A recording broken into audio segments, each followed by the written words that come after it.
വളരെ സിമ്പിളും ഒരടിപൊളിയായിട്ടുള്ള ഒരു ഐറ്റം ആയിട്ടാണ് ഇന്നത്തെ എൻ്റെ വരവ്. നമ്മുടെ കയ്യിലുള്ള പെയിൻറ് കുപ്പി ഉണ്ടാവുമല്ലോ, ആ പെയിൻറ് കുപ്പിയുടെ അകത്ത് ഇതുപോലൊരു സ്പോഞ്ച് ഉണ്ടാവും. ഈ സ്പോഞ്ചിന് എന്താ പറയുന്ന പേരെന്നൊന്നും എനിക്കറിയത്തില്ല. ഞാനിവിടെ സ്പോഞ്ച് എന്ന് പറഞ്ഞു, സ്പോഞ്ച്.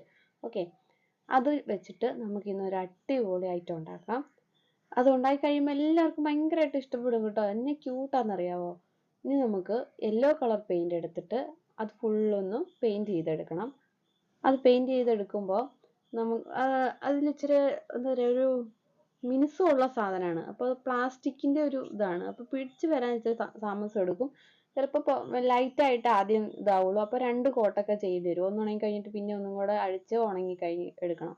പിന്നെ നമുക്ക് വേണ്ടത് ബ്ലാക്ക് കളർ പെയിൻ്റ് ആണ് കേട്ടോ. അതിലിങ്ങനെ 2 റൗണ്ട് വരച്ചു കൊടുക്കുക. ഞാനിപ്പോൾ ഒരെണ്ണം ഓൾറെഡി വരച്ചു. ഇനി നമുക്ക് ആ ബ്ലാക്ക് കളർ ഒന്ന് ഉണങ്ങി വരുന്നവരെ വെയിറ്റ് ചെയ്യാം. അത് കഴിഞ്ഞ് നമുക്ക് ഒരു ഡ്രോപ്സ് വൈറ്റ് കളർ വേണം. വൈറ്റ് കളർ എന്തിനെന്ന് ചോദിച്ചാൽ അത് ആ റൗണ്ടില്ലേ, 2 റൗണ്ട് വരച്ചിട്ടുണ്ടല്ലോ, അതിൽ നമുക്ക് ഫില്ല് ചെയ്തെടുക്കണം.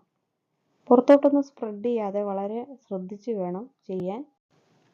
അങ്ങനെ 2 റൗണ്ടിലും നമുക്കങ്ങനെ വൈറ്റ് കളർ ഫില്ല് ചെയ്തെടുക്കണം. ആ വൈറ്റ് കളർ ഒന്ന് ഉണങ്ങി സെറ്റായി വന്നതിന് ശേഷം നമുക്ക് അതിലേക്ക് ഒരു സ്കൈ ബ്ലൂ ആണോ സീ ബ്ലൂ ആണോ എന്നൊക്കെ ചോദിച്ചാൽ എനിക്ക് ഭയങ്കര സംശയമാണ് കേട്ടോ. കാരണം ഈ ഒരു കളറിൻ്റെ കാര്യത്തിൽ എനിക്ക് ഭയങ്കര സംശയമാണ്, ഇത് ഏത് കളറെന്ന്. ഏതായാലും ലൈറ്റ് ബ്ലൂ കളറെന്ന് ഇപ്പോൾ പറയാം നമുക്ക്.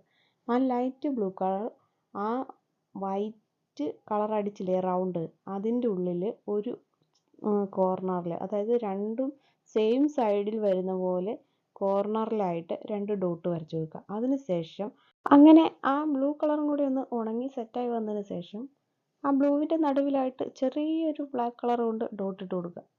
ഇപ്പം കണ്ട ഒരു സ്മൈലി പോയില്ലേ, കണ്ടോ? എത്ര ഭംഗിയാല്ലേ, ക്യൂട്ടായിട്ടില്ലേ? എനിക്ക് വളരെ ഇഷ്ടപ്പെട്ടു കേട്ടോ. ഇത്ര ഈസിയും സിമ്പിളുമായി ഇത് ചെയ്ത് തീർക്കാൻ പറ്റുമെന്ന് വിചാരിച്ചില്ല.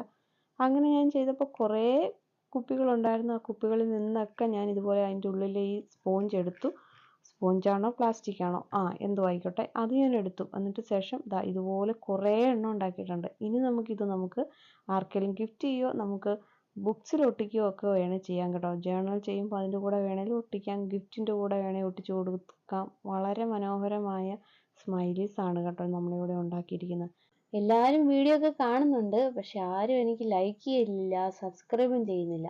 ഇനി ചെയ്യാൻ മറക്കല്ലേ. പുതിയൊരു വീഡിയോ ആയിട്ട് വരുന്നവരേക്കും ടാറ്റാ.